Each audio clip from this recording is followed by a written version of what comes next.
우리 함께 찬송하겠습니다. 찬송가 452장입니다. 찬송가 452장 내 모든 소원 기도의 제목 우리 함께 찬송하겠습니다. 내 모든 소원 기도의 제목 예수님 닮기 원함이라.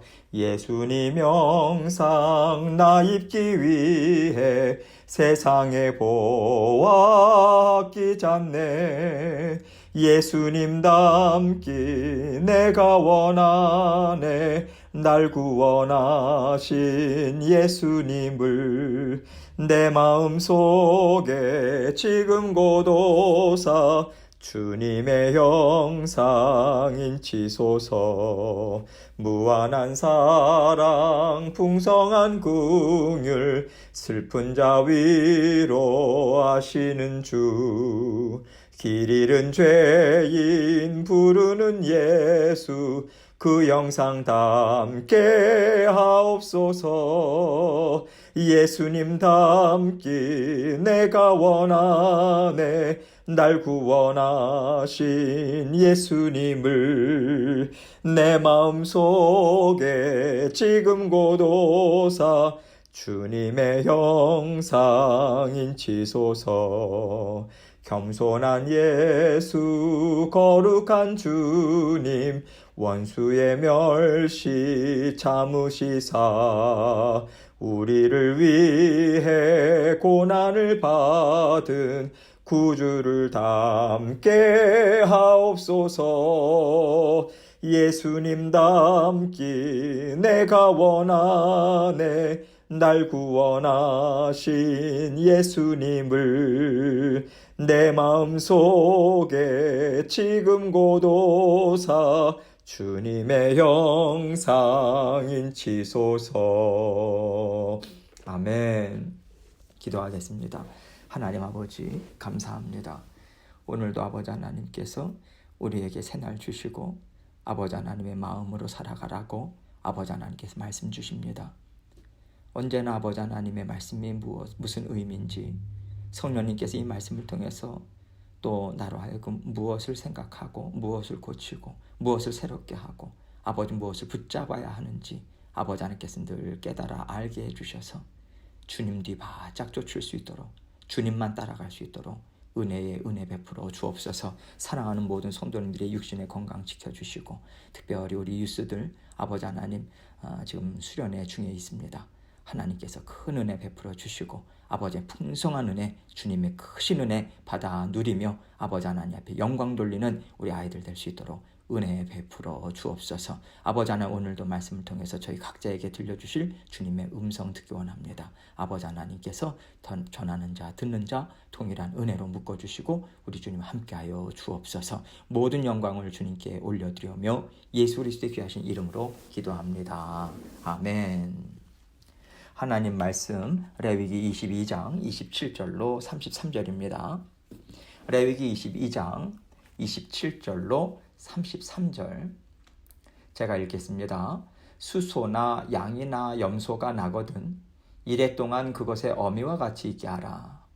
여덟째 날 이후로는 여호와께 화제로 예물을 드리면 기쁘게 받으심이 되리라. 암소나 암양을 막론하고 어미와 새끼를 같은 날에 잡지 말지니라. 너희가 여호와께 감사 제물을 드리려거든 너희가 기쁘게 받으심이 되도록 드릴지며 그 제물은 그날에 먹고 이튿날까지 두지 말라. 나는 여호와이니라. 너희는 내 계명을 지키며 행하라. 나는 여호와이니라. 너희는 내 성호를 속되게 하지 말라. 나는 이스라엘 자손 중에서 거룩하게 함을 받을 것이니라. 나는 너희를 거룩하게 하는 여호와요 너희의 하나님이 되려고 너희를 애굽 땅에서 인도하여 낸 자니 나는 여호와이니라. 아멘. 하나님께서 구약의 여러 말씀들을 통해서 특히 이 레위기의 말씀을 통해서요 이거 해라 또 저거 하지 말라 이런 말씀들을 많이 주고 계세요. 우리는요 하나님이 왜 하라고 하시는지 또 하지 말라고 하시는 이유는 무엇인지 우리가 헤아려 생각하면서 하나님의 지혜를 배우고요. 우리는 하나님을 알아갑니다. 이것을 생각하지 않고요. 단지 이것은 먹어도 된다고 하셨어. 이것은 먹지 말라고 하셨어. 그러면서 우리가 행위를 하는 것에만 집중하면서 하나님 말씀에 나는 순종하면서 산다고 생각한다면요, 우리는 하나님의 심정은 알지 못한 채 살아갈 수밖에 없다라고 하는 것을 우리는 알아야 됩니다. 그래서 그렇게 하나님의 말씀을 잘 알고 또 순종한다고 하는 바리새인들이요, 주님으로부터 책망을 받았다라고 하는 것이 참 중요한 의미가 있는 거예요. 하나님께서 우리에게 계속해서 말씀하시는 것은 왜 이것을 하라고 하시는지 또는 하지 말라고 하셨는지 하나님의 심정을 알아라, 이거거든요. 그렇기 때문에 우리는요, 하나님께서 오늘 주시는 말씀을 보면서도 단지 이렇게 행하면 되는 거구나, 그 생각에 머물 것이 아닙니다. 하나님은 이런 심정을 갖고 계시는구나, 하나님은 이런 분이시구나, 이것을 우리는 깨달아 알아야 돼요. 이것을 알 때, 하나님의 심정을 알 때 우리는 하나님이 원하시는 삶, 하나님께서 기뻐하시는 삶을 우리는 살아갈 수 있게 됩니다. 어떤 일을 할 때도요, 하나님은 이런 분이시지, 그렇다면 내가 이 일도 이런 마음으로 해야 되지 않을까? 이렇게 하나님의 말씀을요, 우리 삶 가운데 확장해 나가는 거예요. 확장하고 적용하면서 우리는 하나님이 기뻐하시는 삶을 찾고 구하면서 우리는 살아갈 수 있게 되는 것입니다. 레위기의 말씀, 그리고 하나님의 말씀들을 통해서 우리는 이것을 살아내야 하는 거예요. 다시 말해서 실천해야 한다는 것입니다. 심정을 깨달아 알고 마음에 담아서 실천하는 것, 여기까지 가야 된다는 거예요. 우리가 읽고 있는 성경의 말씀을 통해서 하나님이 어떤 분인지에 대해서 우리가 한 가지라도 깨닫고요, 깨달은 것을 삶 가운데 적용해야죠. 실천해야 합니다. 이것이 말씀 묵상의 목적이에요. 이것이요, 하나님의 음성을 듣고 살아가는 자녀된 삶이 것입니다. 하나님은요, 오늘 말씀을 통해서도 하나님의 성품을 알려주고 계세요. 하나님의 성품을 아는 것이 하나님을 알아가는 좋은 방법이 됩니다. 어떻게 보면요, 하나님의 성품이 이렇기 때문에 하나님이 이렇게 일하신다, 하나님이 이런 것을 좋아하신다, 이러한 것들도 깨달아 알게 하는 일종의 가이드라인과 같은 거예요. 우리는요, 하나님의 성품을 다 깨달아 알 수는 없습니다. 완전히 알 수 있다고 우리는 생각해서도 안 돼요. 우린 피조물이에요. 하나님은 창조주십니다. 피조물이 창조주를 완전히 알 수는 없는 거죠. 그러나 적어도 하나님이 알려주신 성품을 통해서 우리는 어느 정도 하나님에 대해서 알 수 있어요. 잘못된 길로 가지 않을 수 있어요. 하나님께서 알려주신 범위 안에서 하나님을 더 알아가고 하나님의 뜻을 이루어갈 수 있도록 지금 하나님은 우리에게 그 가이드라인을 알려주고 계시다라고 하는 정도로만 우리가 이해하면 좋을 것 같습니다. 하나님의 성품과 일하심에 대한 더 깊고 또 섬세한 지혜를 사모하는 마음으로 오늘 말씀을 한 절 한 절 생각해 보도록 하겠습니다. 27절입니다. 수소나 양이나 염소가 나거든 이래 동안 그것의 어미와 같이 있게 하라. 여덟째 날 이후로는 여호와께 화제로 예물을 드리면 기쁘게 받으심이 되리라. 수소, 양, 염소, 하나님께서 제물로 바치도록 허락하신 짐승들이지 않습니까? 이것들을 하나님께 어떻게 드릴 것인가, 이것에 대해서 말씀하고 계세요. 하나님은 항상 흠없고 깨끗한 제물을 원하시니까 그러면 태어나자마자 새끼를 드리면 정말 좋아하시겠구나, 우리가 이렇게 생각할 수 있는데 하나님께서는 나는 그런 하나님 아니다, 이 말씀하시는 거예요. 7일 동안 그것의 어미와 같이 있게 하라, 이 말씀 주고 계십니다. 제물로 바쳐질 짐승이라도 그 어미의 심정을 헤아리라고 하시는 거예요. 짐승일지라도 그 생명도 또 본성도 어느 정도 존중해 줄 것을 말씀하시는 것인데요. 하나님께 기쁨이 되는 것이 무엇인가, 거룩하고 흠이 없는 것이 무엇인가, 이것에 대해서 하나님과 우리의 생각이 다르다라고 하는 것 또한 이 말씀은 알려주고 있습니다. 여덟째 날 이후로는 여호와께 화제로 예물을 드리면 기쁘게 받으신다, 이렇게 말씀하고 있어요. 이 얘기는요, 최소한 일주일은 어미에게 그 새끼를 보게 하고 그 본성에 만족을 주는 것이 배려심이 아니겠는가, 이 말씀인 거죠. 그래서 유대인들은 1년 이상 된 제물을 드렸다고 하는데요, 어떤 사정이 있더라도 7일을 지키는 것이 하나님께는 합당하다, 이 말씀을 주고 계시는 것입니다. 28절입니다. 암소나 암양을 막론하고 어미와 새끼를 같은 날에 잡지 말지니라. 소나 양이나 제물로 올려드릴 때 하나님께서 창조하신 거잖아요. 창조된 것들의 생명에 대한 존중과 배려심이 있어야 된다는 거죠. 고대 세계에서요, 우상을 섬기던 이교도들은 어미와 새끼를 같은 날 함께 잡거나 그 장소에서 함께 잡거나 또는 자기들 입맛을 위해서 좀 더 맛있겠다 생각하는 그 맥락에서 새끼를 그 어미의 저주로 삼는 이 잔인한 짓을 했다고 합니다. 이것이 그 당시 성행하던 풍속이었다고 하는데요. 오늘날에도 보면요, 몸에 좋다고 하면요, 물불 가리지 않고 덤벼드는 사람들의 모습을 우리는 쉽게 볼 수 있어요. 이 말씀을 통해서 우리가 생각해야 할 것이 있습니다. 이기심과 잔인함이 우리 죄된 본성에는 있다는 거예요. 다른 사람, 다른 존재에 대한 배려심이 없어요. 내가 가장 중요하고요, 나만 만족하면 되는 거예요. 여러분, 모든 생명은 하나님의 것입니다. 그렇기 때문에 우리가 창조주 하나님을 사랑하고 존중한다면요, 하나님이 주신 생명에 대한 존중이 있어야 된다라고 하는 것 또한 말씀하고 계시는 거예요. 동물을 죽여야 되나 말아야 되나, 먹을 수 있냐 없냐, 여러분 이 차원이 아닌 거예요. 이런 것 가지고 하나님의 자녀들이냐 아니냐 우리가 싸울 필요가 없습니다. 하나님께서 정작 우리에게 알려주고 싶으신 것은요, 우리가 하나님을 정말 사랑하고 존중하는가. 그렇다면 하나님이 주신 것, 하나님이 하신 일, 이것에 대해서도 존중해야 된다. 하나님의 그 심정을 우리에게 알려주길 원하시는 거예요. 좀 더 확장해서 생각하면요, 이 사람도 귀해요. 저 사람도 귀합니다. 하나님이 생명을 주신 사람들이잖아요. 사랑하셔서 구원해 주신 하나님의 자녀들이에요. 그렇다면 우리가 보기에 하찮다고 우습다고 이런 마음으로 사람을 대우해서는 안 되는 거죠. 사람이든 동물이든 하나님이 이루어 놓으신 일들이든 지금 하시는 일이든 모든 것을 다 하나님이 주셨다. 하나님이 이루어 오셨고 하나님께서 이루고 계시다라고 하는 그 인정함이 우리 삶 가운데 속속들이 스며들어야 한다라고 하는 것을 우리는 생각할 수 있겠습니다. 29절입니다. 너희가 여호와께 감사 제물을 드리려거든 너희가 기쁘게 받으심이 되도록 드릴지며. 여기서 감사 제물은요, 화목제 중에 감사로 드리는 제물을 가리키지만 하나님께 제물을 드리는 모든 경우로 확장해서 생각하면 좋을 것 같아요. 그럴 때 너희가 기쁘게 받으심이 되도록 드려라, 이 말씀하십니다. 하나님의 심정을 헤아리라고 하는 거죠. 하나님이 왜 이러한 제물을 드리라고 하는지 깨달아 알라는 거죠. 하나님이 우리의 주인 되심을 인정하는 마음으로 드려야 된다. 이 의미가 다 함축적으로 담겨져 있는 것입니다. 하나님이 무엇을 기뻐하시고 무엇을 옳다고 하시는가, 이것을 생각하지 않고요, 우리가 보기에 좋은 대로, 우리가 행하기에 쉬운 대로, 우리가 원하는 대로 하나님께 드리지 말라는 거예요. 제물을 드린다는 것, 이것은요, 하나님의 하나님 되심을 인정하는 그 자리 아닙니까?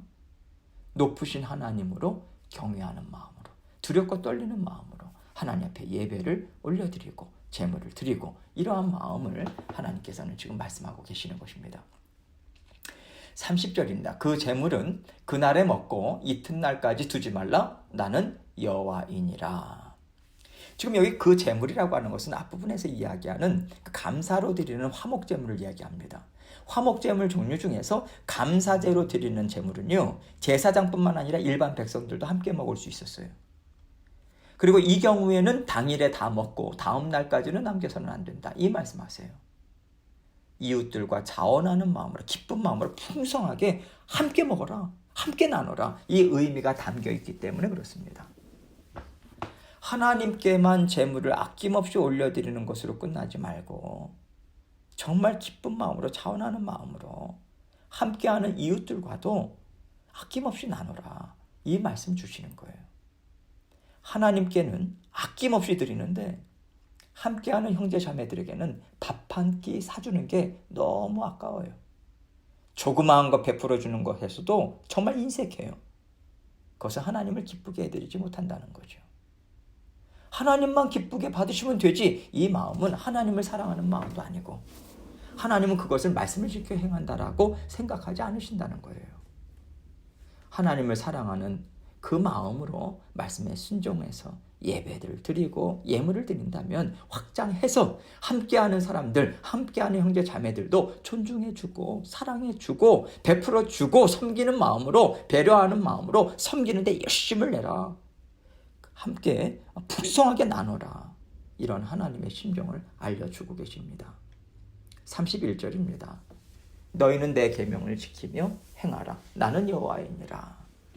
우리가 진정 하나님을 사랑한다면 하나님의 말씀을 지켜 행할 것이고, 그럴 때 하나님은 우리가 하나님을 인정하고 섬기는 것으로 받으시겠다, 이 말씀인 거죠. 물론 하나님의 말씀을 지켜 행한다라고 하는 것은 하나님의 심정을 깨달아 알고 그 심정으로 하나님의 마음을 품고 말씀을 지켜 행하는 것, 이것을 이야기하는 거죠. 32절입니다. 너희는 내 성호를 속되게 하지 말라. 나는 이스라엘 자손 중에서 거룩하게 함을 받을 것이니라. 나는 너희를 거룩하게 하는 여호와여. 성호는요, 하나님의 이름이잖아요.